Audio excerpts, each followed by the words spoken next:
ஓம் சாந்தி. அவ்யக்த முரளி 30-3-1985.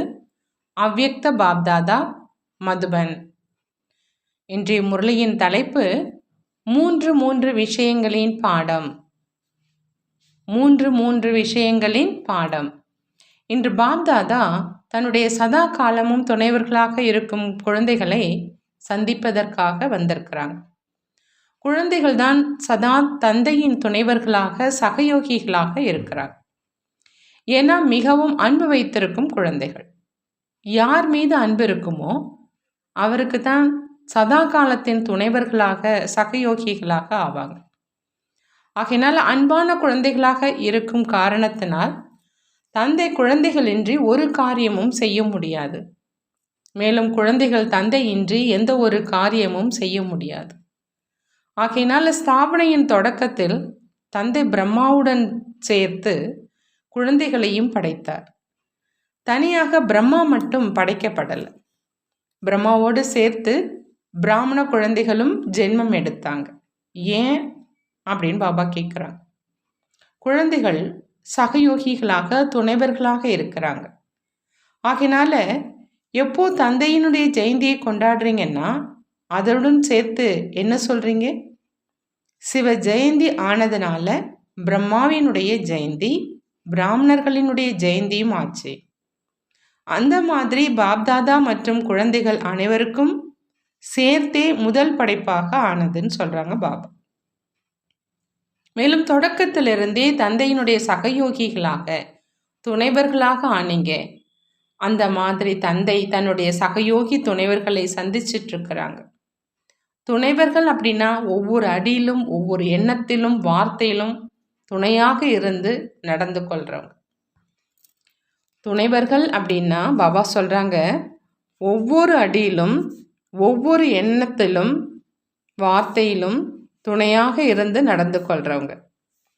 பின்பற்றி நடப்பது அப்படின்னா துணையாக இருந்து நடந்து கொள்வது. பின்பற்றி நடப்பதுன்னா துணையாக இருந்து நடந்து கொள்வது. அந்த மாதிரி நீங்கள் ஒவ்வொரு அடியிலும் துணைவர்களாக, அதாவது தந்தையை பின்பற்றி நடக்கக்கூடிய உண்மையான துணைவர்கள், அழியாத துணைவர்கள். யார் உண்மையான துணைவர்களாக இருக்கிறாங்களோ அவங்களுடைய ஒவ்வொரு அடியிலும் இயல்பாக தந்தைக்கு சமமானது இருந்து கொண்டே இருக்கும். கொஞ்சம் கூட வேறு பக்கம் இருப்பதாக இருக்காது. உண்மையான துணைவர்களுக்கு கடின உழைப்பு செய்ய வேண்டியதாக இருக்காது. இந்த அடியை இப்படி எடுத்து வைத்தாலும் அல்லது அப்படி எடுத்து வைத்தாலும் இயல்பாகவே தந்தையின் அடிமேல் அடி வைப்பதை தவிர கொஞ்சம் கூட வேறு பக்கம் இருக்க முடியாது. அந்த மாதிரி உண்மையான துணைவர்களாக இருக்கும் குழந்தைகளின் மனதில், புத்தியில், இதயத்தில் என்ன நிரம்பி இருக்குது? நான் தந்தையினுடையவன், தந்தை என்னுடையவர். தந்தையின் எல்லைக்கு அப்பாற்பட்ட கஜானாக்களினுடைய ஆஸ்தி என்னுடையது என்பது புத்தியில் இருக்குது. இதயம் மற்றும் இதயத்துல நிரம்பியிருக்கும் பாபாவை தவிர வேறு எதுவுமே இருக்க முடியாது. ஆகையினால எப்போ தந்தையே நினைவு ரூபத்துல நிரம்பி இருக்கிறார் என்றால் எப்படி நினைவோ அப்படியே நிலையும் மற்றும் காரியமும் இயல்பாகவே இருந்து கொண்டே இருக்கும். எப்படி பக்தி மார்க்கத்துல கூட தன்னுடைய நிச்சயத்தை காண்பிப்பதற்காக பாருங்க என்னுடைய இதயத்தில் யார் இருக்கிறார் என்று இதைத்தான் சொல்றாங்க. உண்மையான துணைவர்கள் ஒவ்வொரு அடியிலும் தந்தைக்கு சமமாக மாஸ்டர் சர்வசக்திவான் இன்று குழந்தைகளுக்கு வாழ்த்துக்கள் சொல்வதற்காக பாப்தாதா வந்திருக்காங்க. அனைத்து சகயோகி துணைவர்களாக இருக்கும் குழந்தைகள் அவரவர்களுடைய ஊக்கம், உற்சாகத்தினால நினைவில் இருப்பதில், சேவையில் முன்னேறி சென்று கொண்டிருக்கிறாங்க. ஒவ்வொருவருடைய மனதில் வெற்றி கொடியை கண்டிப்பாக பறக்க விடணும் என்ற ஒரே ஒரு திட எண்ணம் தான் இருக்குது. நீங்கள் முழு உலகத்தில் ஒரு ஆன்மீக தந்தையை வெளிப்படுத்தும் கொடியை பறக்க விடுறவங்க தான். அந்த உயர்ந்த கொடியின் கீழே உலகத்தில் உள்ள அனைத்து ஆத்மாக்களும் ஒரு தந்தை வந்துவிட்டாருங்கிற பாடலை பாடுவாங்க. எப்படி நீங்கள் அனைவரும் கொடி ஏற்றீங்கன்னா அனைவரும் கொடியின் கீழ் நின்று பாடல் பாடுறீங்க. மேலும் வேறு என்ன நடக்குது? கொடியை பறக்க விடுறதுனால உங்கள் அனைவரின் மீது மலர்கள் மழையாக பொழியுது. அதே மாதிரி அனைவரது இதயத்தில் இருந்தும் இயல்பாகவே அனைவருக்கும் ஒரு தந்தை, கதி சத்கதி வழங்குபவர், ஒரு தந்தை என்ற இந்த பாடல் இயல்பாகவே வெளிப்படும். அந்த மாதிரி பாடலை பாடிய உடனே அழியாத சுகம் சாந்தியின் ஆஸ்தியை மலர்களின் மழைக்கு சமமாக அனுபவம் செய்வாங்க. தந்தை என்று கூறினார்கள், மேலும் ஆஸ்தியினுடைய அனுபவம் செஞ்சாங்க. அந்த மாதிரி அனைவருடைய மனதில் இந்த ஒரே ஒரு ஊக்கம் உற்சாகம்தான் இருக்குது. எனவே பாப்தாதா குழந்தைகளின் ஊக்கம் உற்சாகத்துக்காக குழந்தைகளுக்கு வாழ்த்துக்கள் சொல்கிறாங்க. விடைபெறுதல் இல்லை, ஆனால் வாழ்த்துக்கள். சங்கமிகத்தின் ஒவ்வொரு நேரமும் வாழ்த்துக்களுக்கான நேரம்.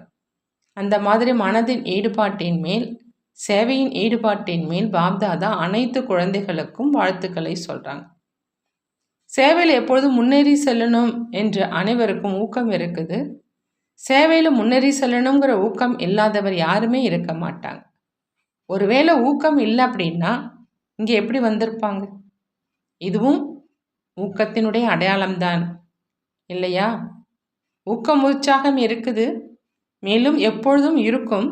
கூடவே ஊக்கம் உற்சாகத்துடன் முன்னேறி சென்று கொண்டே சேவையில் எப்பொழுதும் தடையற்ற நிலை இருக்குதா?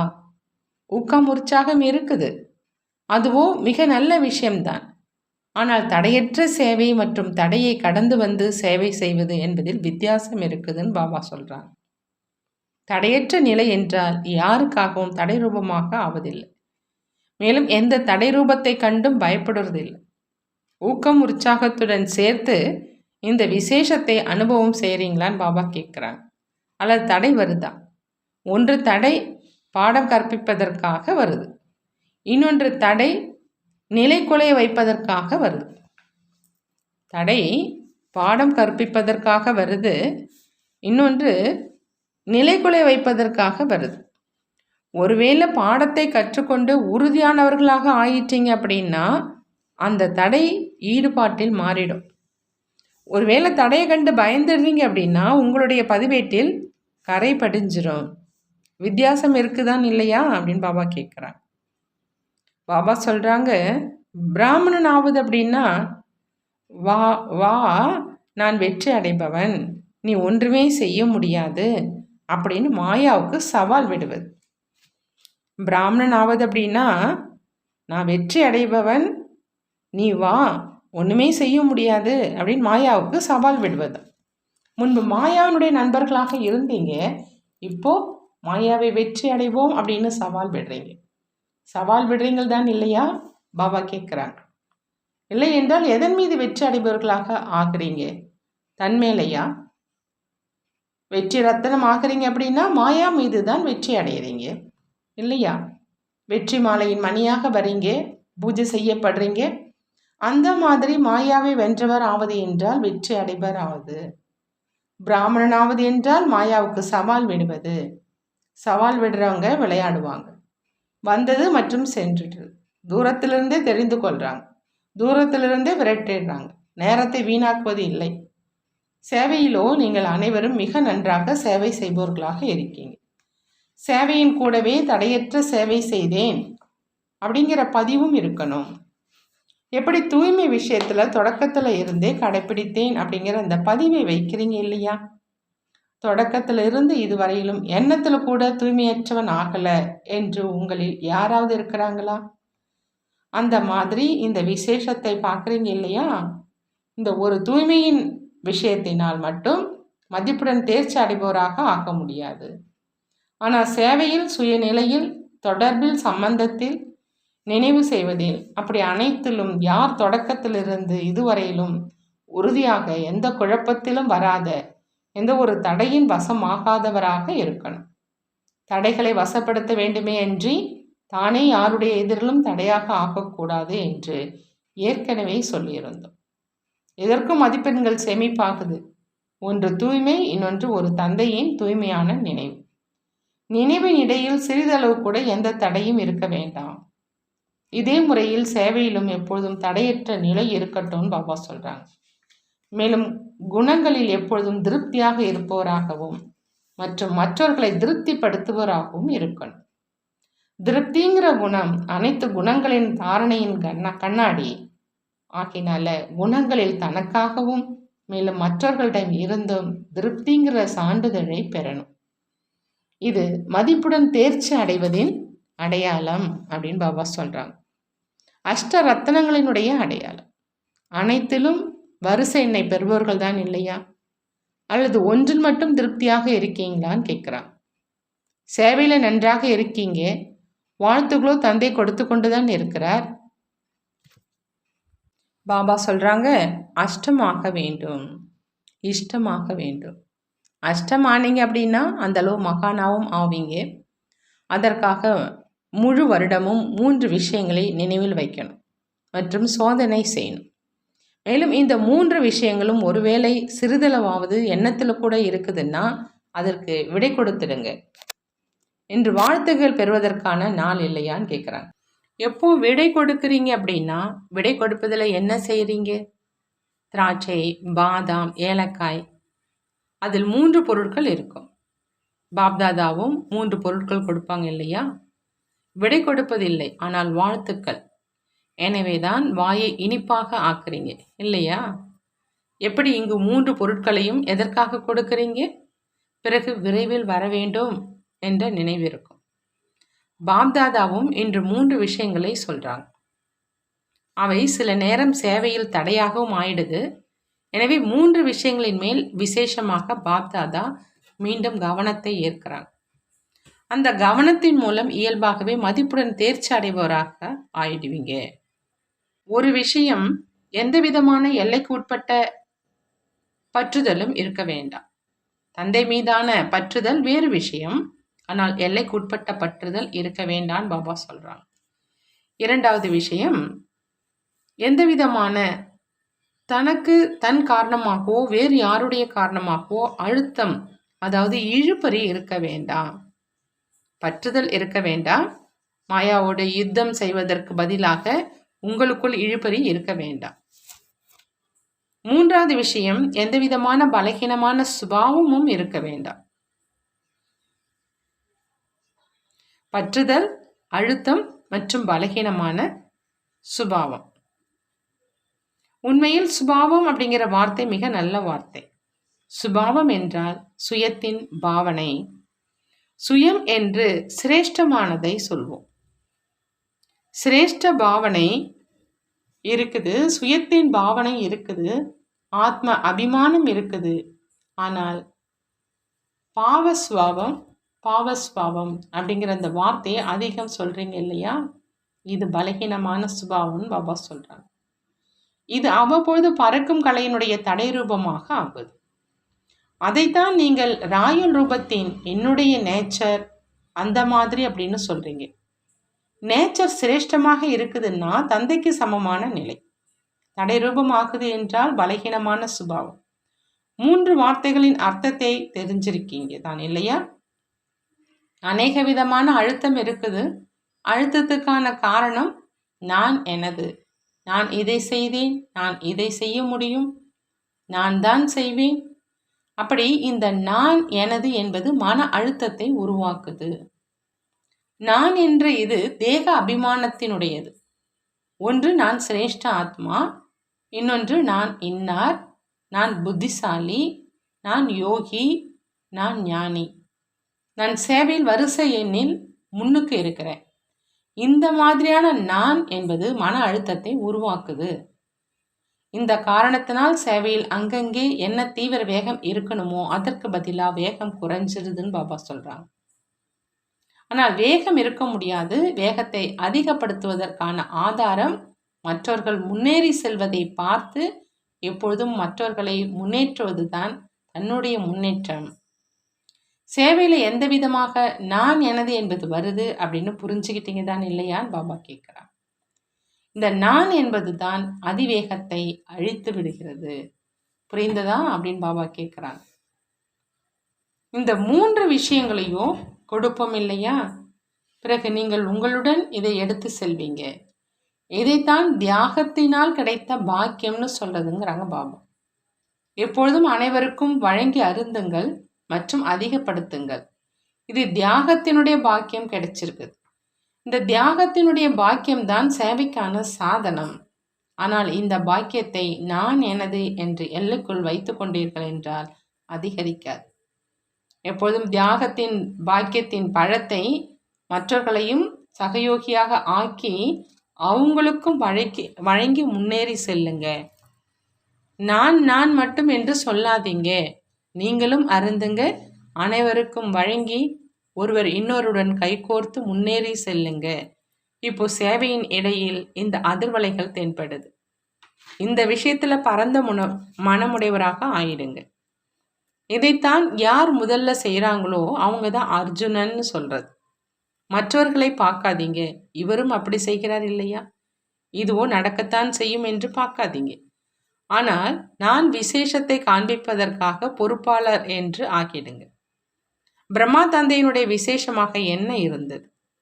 எப்பொழுதும் குழந்தைகளை முன்னுக்கு வைத்தார். என்னை விட குழந்தைகள் புத்திசாலிகள், குழந்தைகள் செய்வாங்க. இந்த அளவு தியாகத்தின் பாக்கியத்தை தியாகம் செய்தார். ஒருவேளை யாராவது அன்பின் காரணமாக, பிராப்தியின் காரணமாக பிரம்மாவின் மகிமை செய்தாலும் அவருக்கும் தந்தையின் நினைவை ஊட்டுவாங்க. பிரம்மாவிடமிருந்து ஆஸ்தி கிடைக்காது. பிரம்மாவின் புகைப்படத்தை வைத்து கொள்ளாதீங்க. பிரம்மாதான் அனைத்தும் என்று நினைக்காதீங்கன்னு சொல்றாங்க. இதைத்தான் தியாகத்தின் பாக்கியத்தையும் தியாகம் செய்து சேவையில ஈடுபட்டுடுறது என்று சொல்றது. இந்த விஷயத்துல 2 மடங்கு பெரும் வள்ளல் ஆகிடுங்க. மற்றவர்கள் வாய்ப்பளிக்க வேண்டாம், அவங்க தன் பக்கம் ஈர்க்க வேண்டாம். ஒருவேளை அவரே தன்னுடைய மகிமை செய்கிறாங்க, தன் பக்கம் ஈர்க்கிறாங்க அப்படின்னா அதற்கு என்ன வார்த்தை சொல்வீங்கன்னு பாபா கேட்குறாங்க. முரளியில் கேட்டிருக்கீங்க இல்லையா, அந்த மாதிரி ஆகாதீங்க. எந்த ஒரு விஷயத்தையும் நீங்களே தன் பக்கம் இழுப்பதற்கான இழுபறியை ஒருபொழுதும் செய்யாதீங்கன்னு பாபா சொல்கிறாங்க. சுலபமாக கிடைத்தது என்றால் சிரேஷ்ட பாக்கியம். இழுத்து பெறுவது சிரேஷ்ட பாக்கியம் அப்படின்னு சொல்ல மாட்டோம். அதில் வெற்றி கிடைக்காது. உழைப்பு அதிகம், வெற்றி குறைவாக இருக்கும். ஏன்னா அனைவருடைய ஆசீர்வாதம் கிடைப்பது இல்லை. எது சுலபமாக கிடைக்குதோ அதில் அனைவருடைய ஆசீர்வாதம் நிரம்பி இருக்கும். புரிந்துதான் பாபா கேட்குறார். மன அழுத்தம்னா என்ன? பற்றுதலை பற்றி அன்றைய நாளில் தெளிவுபடுத்தணும். எந்த ஒரு பலகீனமான சுபாவமும் இருக்க வேண்டாம். நானும் இந்த தேசத்தில் வசிப்பவன், எனவே என்னுடைய சுபாவம், நான் நடந்து கொள்வது, நான் வசிப்பது அந்த மாதிரி இருக்குது என்று அப்படியும் நினைக்காதீங்க. தேசத்தின் காரணமாக, தர்மத்தின் காரணமாக, உடன் இருப்பவர்களின் காரணமாக என்னுடைய சுபாவம் அந்த மாதிரி இருக்குது என்று அப்படியும் இல்லை. நீங்கள் எந்த தேசத்தை சேர்ந்தவங்க, இதுவோ சேவைக்காக ஒரு ஸ்தானம் கிடைக்குது. யாருமே வெளிநாட்டினரும் இல்லை, மேலும் நான் பாரதவாசி என்ற போதையும் இருக்க வேண்டாம். அனைவரும் ஒரு தந்தையினுடைய குழந்தைகள். பாரதவாசிகளும் பிராமண ஆத்மாக்கள், வெளிநாட்டில் வசிப்பவர்களும் பிராமண ஆத்மாக்கள். இதில் வேற்றுமை கிடையாது. பாரதவாசிகள் அந்த மாதிரி இருக்காங்க, மேலும் வெளிநாட்டினர் இந்த மாதிரி இருக்கிறாங்க என்று அப்படியும் இல்லை. இந்த வார்த்தையையும் ஒரு பொழுதும் சொல்லாதீங்கன்னு பாபா சொல்கிறாங்க. அனைவரும் பிராமண ஆத்மாக்கள். இதுவோ சேவைக்காக கிடைத்த ஸ்தானம். நீங்கள் வெளிநாட்டிற்கு ஏன் சென்றடைஞ்சீங்க பாபா கேட்குறாங்க. அங்கே ஏன் ஜென்மம் எடுத்தீங்க? பாரதத்தில் ஏன் ஜென்மம் எடுக்கலை? அங்கு சேவாஸ்தானத்தை திறப்பதற்காக சென்றிருக்கீங்க என்று ஏற்கனவே சொல்லியிருந்தோம். இல்லை என்றால் பாரதவாசிகளுக்கு விசா கிடைப்பதில் எவ்வளோ பிரச்சனைகள் இருக்குது. நீங்களும் அங்கு சுலபமாக இருந்துட்டுருக்கீங்க. எத்தனை தேசங்களில் சேவை நடந்துட்டுருக்குது. எனவே சேவைக்காக வெளிநாட்டிற்கு சென்றிருக்கீங்க. மற்றபடி அனைவருமே பிராமண ஆத்மாக்கள் தான். எனவே யாருமே அந்த ஆதாரத்தினால் சுபாவத்தை உருவாக்காதீங்க. எது தந்தையினுடைய சுபாவமோ அது குழந்தைகளினுடைய சுபாவம். தந்தையினுடைய சுபாவம் என்னவாக இருக்குது? எப்பொழுதும் ஒவ்வொரு ஆத்மாவுக்கும் நன்மை பயக்கும் மற்றும் இரக்கத்தின் பாவனையினுடைய சுபாவம். ஒவ்வொருவரையும் உயர்வாக தூக்கி விடுவதற்கான சுபாவம். இனிமையான சுபாவம், பணிவான சுபாவம். என்னுடைய சுபாவம் அந்த மாதிரி இருக்குது என்று ஒருபொழுதும் சொல்லாதீங்க. என்னுடையது என்பது எங்கிருந்து வந்ததுன்னு பாபா கேட்குறாங்க. எனக்கு வேகமாக பேசும் சுபாவம் இருக்குது. என்னுடைய சுபாவம் ஆவேசத்தில் வருவதற்கானது. சுபாவத்தின் காரணமாக அந்த மாதிரி ஆயிடுது. இவை அனைத்தும் மாயா. அநேகர்களுக்கு அபிமானத்தினுடைய சுபாவம், பொறாமைப்படுவதற்கான, ஆவேசத்தில் வருவதற்கான சுபாவம் இருக்குது.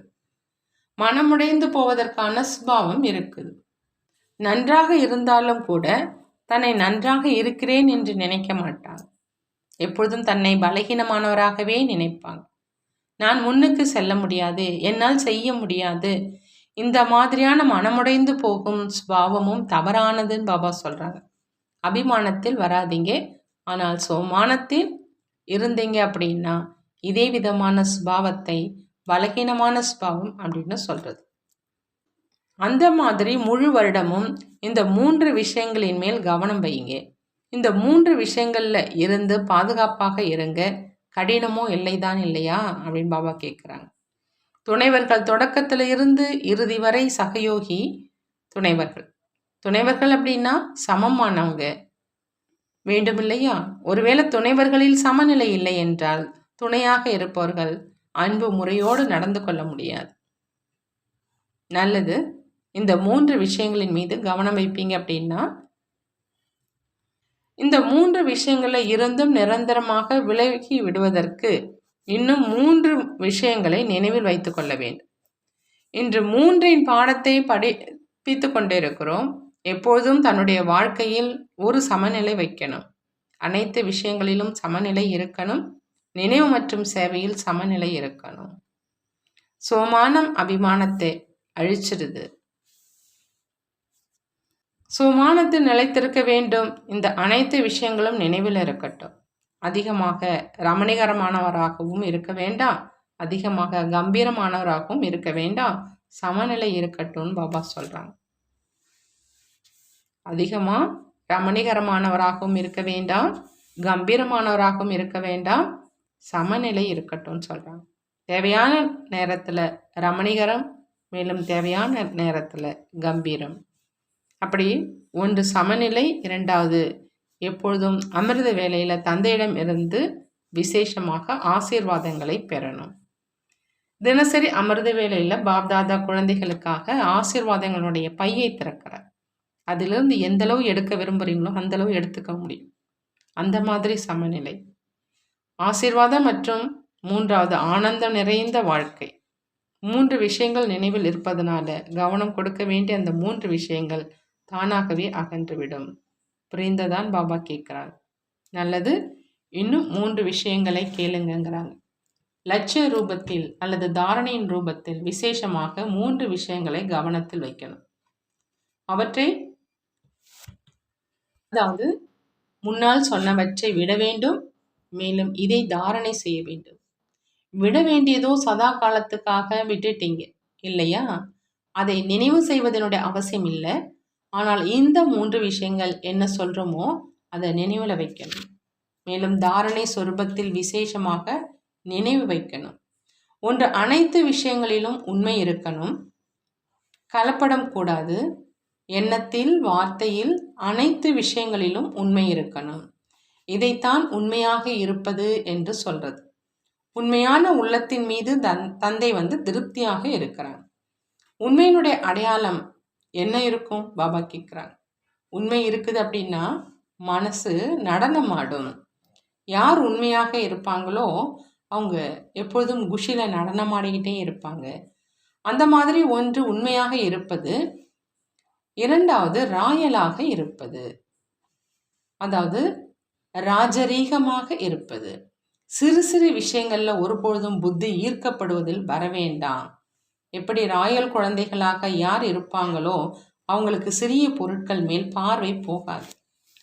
ஒருவேளை பார்வை போச்சு அப்படின்னா அவங்கள ராயல்னு சொல்ல மாட்டோம். எந்த ஒரு சிறு சிறு விஷயங்களில் புத்தி ஈர்க்கப்பட்டுடுது என்றால் அவரை ராயலாக இருப்பவர் என்று சொல்ல மாட்டோம். யார் ராயலாக இருப்பாங்களோ அவங்க எப்பொழுதும் பிராப்தி சொரூபமாக இருப்பாங்க. எங்கும் பார்வையும் மற்றும் புத்தி போகாது. அப்படி இது ஆன்மீக ராயல் தன்மை. துணிகளின் ராயல் தன்மை கிடையாது. அந்த மாதிரி உண்மையாக இருப்பது, ராயலாக இருப்பது மற்றும் 3வது ஒற்றுமையாக இருப்பது.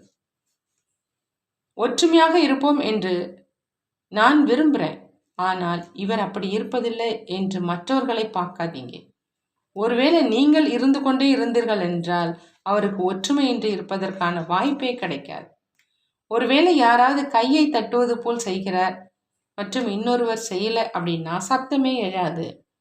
ஒருவேளை யாராவது ஒற்றுமையை கெடுக்கும் காரியம் செய்கிறாங்க, ஆனால் நீங்கள் ஒற்றுமையாக இருந்தீங்கன்னா அவரால் ஒற்றுமையை கெடுக்கும் காரியம் செய்யவே முடியாது. ஒற்றுமையில் அவர் வந்துதான் ஆகணும்.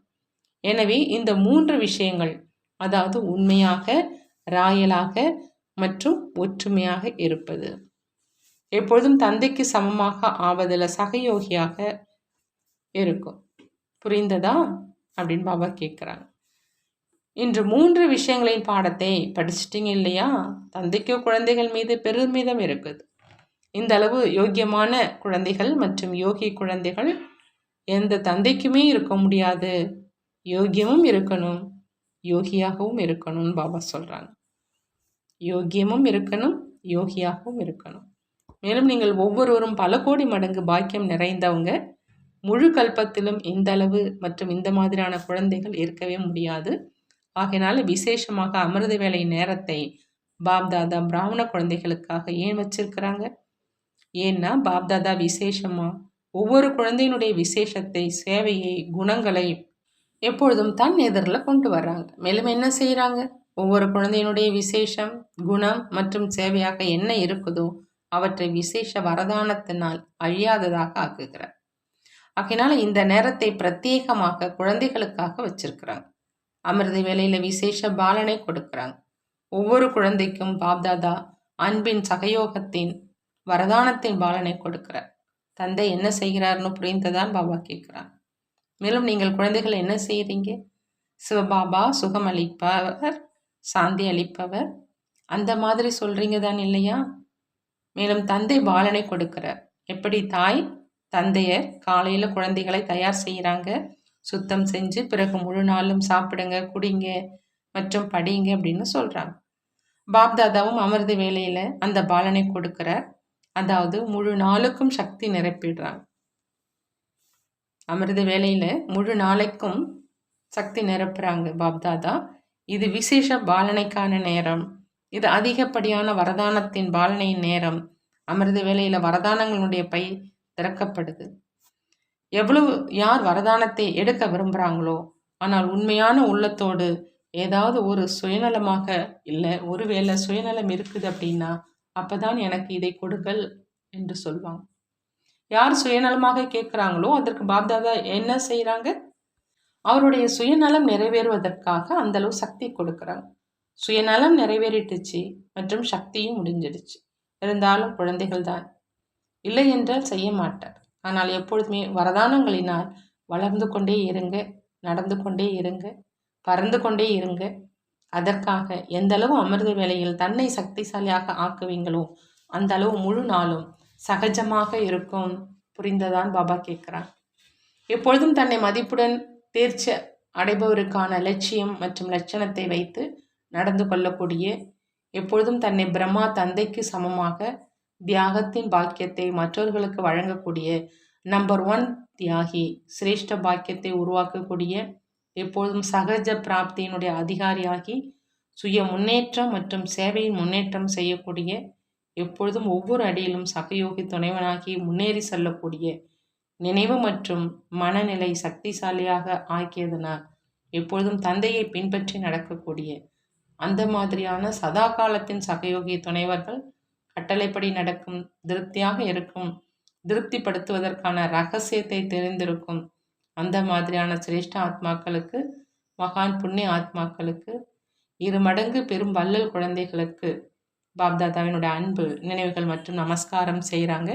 நாமும் நம்மளுடைய பாப்தாதாவுக்கு அன்பு நினைவுகள் மற்றும் நமஸ்காரம் செய்வோம். பாப்தாதா வரதானம் கொடுக்குறாங்க. மனதின் எண்ணங்களின் பந்தனங்களில் இருந்து விடுபட்டு அதீந்திரிய சுகத்தின் அனுபவம் செய்யக்கூடிய முக்தி வள்ளலாகுக. முக்தி வள்ளலாகணும்னா பாபா சொல்கிறாங்க, மனதின் எண்ணங்களின் பந்தனங்களில் இருந்து விடுபட்டு அதீந்திரிய சுகத்தினுடைய அனுபவம் செய்யணும். அதீந்திரிய சுகம் என்ற ஊஞ்சலில் ஆடுவது என்பது சங்கமேக பிராமணர்களுடைய விசேஷம். ஆனால் மனதில் எழும் எண்ணங்களின் பந்தனம், மனதினுடைய குஷி மற்றும் அதீந்திரிய சுகத்தினுடைய அனுபவம் செய்ய விடுவது இல்லை. வீணான எண்ணங்கள், பொறாமை, அலட்சியம் மற்றும் சோம்பலினுடைய எண்ணங்களின் பந்தனத்தில் கட்டப்படுவதுதான் மனதினுடைய பந்தனம். அந்த மாதிரியான ஆத்மா அபிமானத்தினுடைய வசமாகி மற்றவர்களுடைய குறையைத்தான் யோசித்து கொண்டே இருப்பாங்க. அவங்களுக்கு உணரும் சக்தி முடிவடைஞ்சிருது. எனவே இந்த சூட்சும பந்தனத்திலிருந்து விடுபட்டவராக ஆகுங்கிறாங்க பாபா. அப்பதான் முக்தி வள்ளலாக முடியும். ஸ்லோகன்: உங்களிடம் துக்கத்தினுடைய எண்ண அலைகள் வராத அளவுக்கு குஷிகளின் சுரங்கத்தினால் நிரம்பியவராக இருங்க. உங்களிடம் துக்கத்தின் எண்ண அலைகள் வராத அளவிற்கு குஷிகளின் சுரங்கத்தினால் நிரம்பியவராக ஆகுங்கள். நல்லது. ஓம் சாந்தி. நன்றி பாபா. நன்றி.